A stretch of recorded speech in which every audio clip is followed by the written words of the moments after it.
Hello, welcome to AR and AR. I'm Adam Rose, and today I'm going to be looking at the Garmin Enduro's Adventure Racing Mode, which is a function that was introduced shortly before the Adventure Racing World Championships in Spain in 2021, and my experience of this mode as an adventure racer.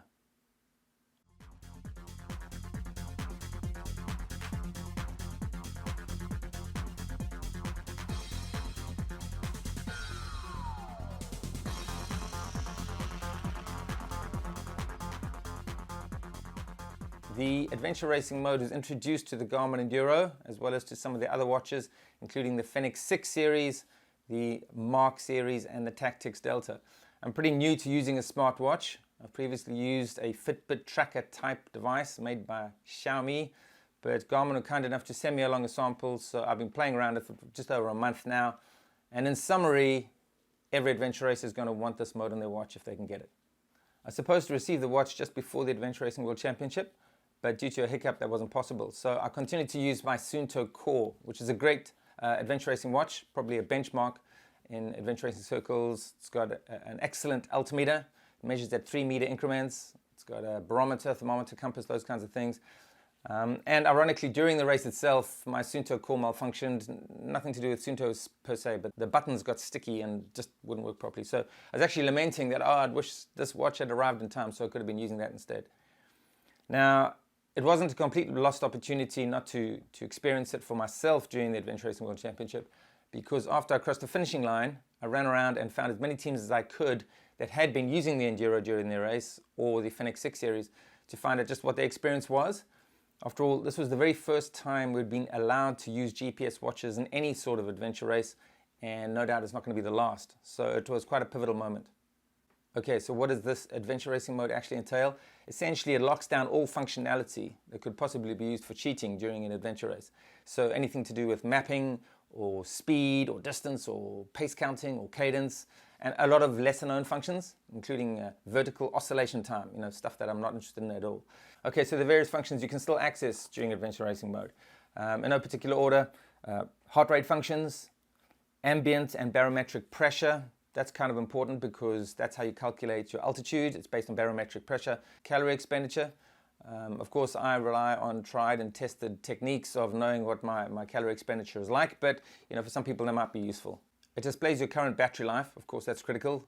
But in the case of the Garmin Enduro, it's got up to 300 hours of battery life, so that it should exceed any expedition race, certainly anything that I've ever heard of. It's got sunrise and sunset times, which I find very useful because that helps with strategy. Interval timers, I have set mine to 30-minute intervals to remind me to hydrate and to take on food, which I find very, very useful, especially when brain-fogged, sleep-deprived. And in this mode, they're referred to as alerts rather than intervals. It's got your respiration rate, your breathing, which is of no real interest to me. It's got a lap timer, which is very, very useful because you use that to distinguish your stages. You press lap every time you start a new stage. It's got an altimeter, of course. That's really, really important. And it's also got your total ascent and your total descent for the event. And of course, it's got a compass. And the compass is a simple graphic interface with a digital readout of the bearing that you're on. It's not something I would rely on for racing itself. And certainly I don't think any race director would accept it as your main compass, but it's quite useful to have it as a backup, especially if you lost your physical compass or broke your physical compass. There are also many permutations of what I've just covered. So in terms of heart rate, there's many breakdowns of how that heart rate functions, and in terms of lap times for all of the functions that I just mentioned above. So there's a huge amount of data available during the race, and then for post-race analysis, you can dig down to it in even more detail. Now, one of the benefits of owning a watch like this is that now you can have a single watch that covers you for racing and when you're not racing. Whereas previously you'd have had to have a non-smart watch for the racing itself. And so you could, even though these are not very cheap watches, they're pretty darn expensive watches, you could justify the cost because you now only need a single watch instead of having two separate watches. So when it comes to customizing adventure racing mode, there are 4 different screens when you go into the mode that you can see. There's a main screen, your main data screen, with probably the most important functions. There's a secondary data screen. There is a compass, and there is a start date and timestamp. The main and secondary data screens can display anything between 1 and 8 functions simultaneously, I have my main data screen set up to 6 functions, my second data screen showing 4 functions, although you can actually add additional data screens if you want, displaying as many or as few functions as you wish. So there isn't really a limit, it's just you can only choose between the functions that they offer you. So on my main data screen, I have time of day, I have the elevation or altitude that we're currently at, I have the barometric pressure, because that, if it varies, especially in a flattish stage, if I see the pressure rising or falling rapidly, that usually indicates that there's going to be a change in the weather. I've got the overall event timer, so when how long the race has been going on for. I've got a lap timer, which I use to see how long that particular stage has been going on. And then finally, I've got the total lap ascent, which is how much altitude gain we've covered in that particular stage, which is really useful. For example, in this RWC, there were stages that had over 4,000 meters of gain in a single stage, which is quite daunting. So knowing how much altitude we'd covered in that particular stage would be very useful for strategy, and also could be a morale boost if we knew we had already covered the majority of the altitude for a particular stage, knowing we don't have that much left. If you press this button in the middle, on the left-hand side, you get access to the other data screens during AR mode, and I have my secondary screen set to show me the sunrise and sunset times.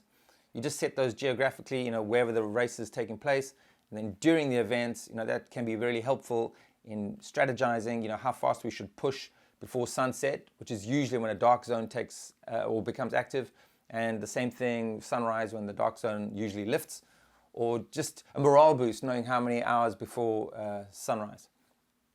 I've also got the total ascent for the entire race. I've put that on the second screen rather than the main screen because it's less important overall for me. And then I have the battery life, because at a glance I want to know how many hours are left or how much percentage of the battery life is left. The date timestamp that displays shows when you started adventure racing mode. And it's really important that you activate the mode before the start of the race. And that way you can guarantee when you show your watch to the officials, look, I started it before, there was no way I was cheating.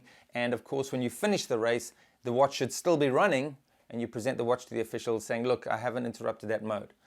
And then of course we have the graphic compass, which shows the current bearing that you're on. The battery life is one of the main reasons to buy the Garmin Enduro specifically. It has a claimed battery life of 300 hours while GPS tracking, which is phenomenal. It uses something called Ultra Track mode, where it only keeps the principal functions running and it disables everything that's non-essential. When I go into the power management setting though, it does say 200 hours.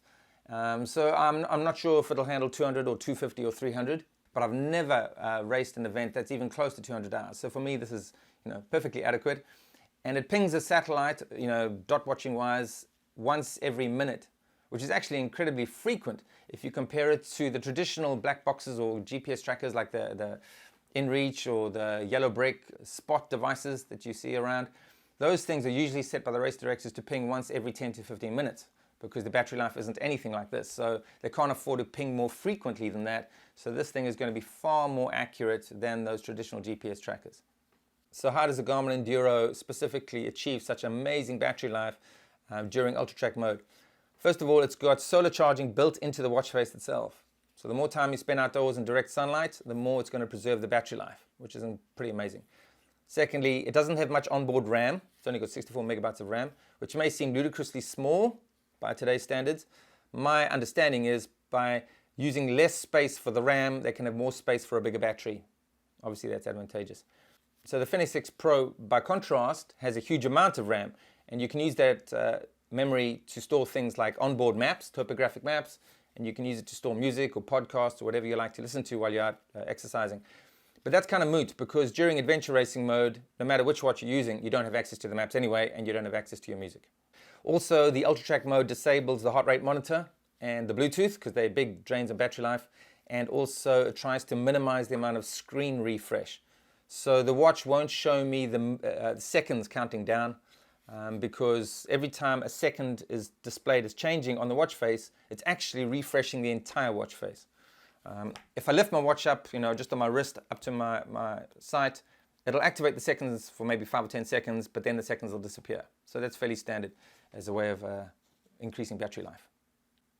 By going into the power management settings, you can customize your battery life.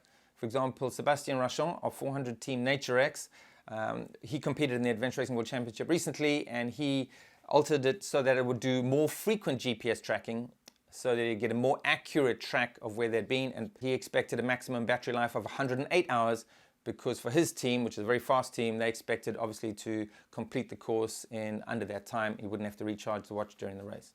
Sebastian also discovered that having the watch turn on every time he lifted it into sight was actually a negative during kayaking, because with every stroke of the paddle, as he lifted his arm up, it would activate the watch display, and that would drain the battery life. It would literally keep it activated the whole time. So just be aware of that. You might want to deactivate that functionality, especially if you expect to be out in the course for a long time. There are other functions which you can access during adventure racing mode, including the stopwatch. So it's this button on the top left, you hold it down, you do a long press, you get access into those functions. So the stopwatch doesn't interfere with the main event timer, so you could use a stopwatch for whatever purpose, recording how long you've been doing a particular stage or part of a stage, or how long that last kayaking leg took you. You get access to the Garmin wallet, which is pretty, it's smart pay, which is not an uncommon thing now today on our smartphones, using the smartphone to pay for something. The fact that you can have it on the watch is really great. You'll probably find most expedition races, the race director will say you should carry extra money with you, or a credit card for those emergency expenses, or you're passing through a town, you want to pick up some extra supplies. So I can now use the watch itself to pay for things, including luxury hotel accommodation. Sometimes teams will get through a stage that's been particularly brutal and check into the nearest hotel for 6 hours. Even a team of I has done that on occasion. So being able to pay with it using the watch is a great asset. It's got a countdown timer, which I find really important. The maximum duration is 24 hours. It can be really useful in order to keep track of how many hours we really need to reach this stage or this point within a certain amount of time. It would be useful though if it lasted more than 24 hours. And then finally, it's got alarms, and you can set multiple alarms. You can make them for specific days. They can repeat, all sorts of things like that. It could even be useful for your pre-race strategy. Before the race, you say, well, look, by Thursday, 3 o'clock in the afternoon, we have to reach this point. You could set an alarm for that specific day and time. The duration of the alarm itself is 5 minutes, and then it shuts itself automatically. And that's perfectly sufficient for me anyway to wake me up from sleep. So, alarms are great. Now, once you cross the finishing line, you need to stop adventure racing mode. Fortunately, that's not a simple operation. So it's not something you're likely to do accidentally. You need to press 5 buttons in order to stop adventure racing mode. It then shows you the exact time you started adventure racing mode and stopped adventure racing mode, which is essential that you can then show that to the race official and prove that you weren't cheating during the race. You can then go into the statistical data, and it'll show you overall time, how long you took for the race, the average speed you took for the race, your total calorie expenditure, your average heart rate, your maximum heart rate, something called aerobic TE. TE stands for training effect. And just to use the terms that Garmin gives us, it says it's the excess post-exercise oxygen consumption accumulated during exercise, if that makes sense to you. It measures the impact of an activity on your aerobic and anaerobic fitness, and it's a scale of 0 to 5. So there's aerobic TE and there's anaerobic TE. You could almost think that the impact on your VO2 max. Then there's something called load, which is essentially a score measuring the difficulty of the activity you just did. It has the total ascent for the race, the total descent for the race, and then it has your lap time breakdown. So all the laps that you measured by pressing the lap button, and the average heart rate for each lap. And then if you go into a specific lap, you can then run through all the statistics I just covered for that specific lap. So you could look at your average speed, your calorie expenditure, your aerobic TE, your anaerobic TE for that specific lap. So you can really see how well you performed on, let's say, the trekking in the first lap or stage compared to the trekking in the 6th stage. So you can really see, your performance, measure your performance. You can then go onto the Garmin Connect website, where obviously the watch is uploading all that data. You can break it down into far finer detail. Here we have some examples from the tracking by 400 Team NatureX. Sebastian Rachon kindly supplied this data to us, so you can see how his team performed. So you've got numeric data, you've got charts, and obviously you've got a map of the team's route. And if you look at that route closely, you can see the numbers indicating every time the lap function was pressed. In his case, not only did they press the lap button when they started a stage, they also pressed it when they stopped a stage. So you were getting the duration of the stages themselves and the durations of the transitions. So he could compare afterwards how fast they were in each transition. So how can this adventure racing mode be improved, and this watch maybe in particular? And that's an important question.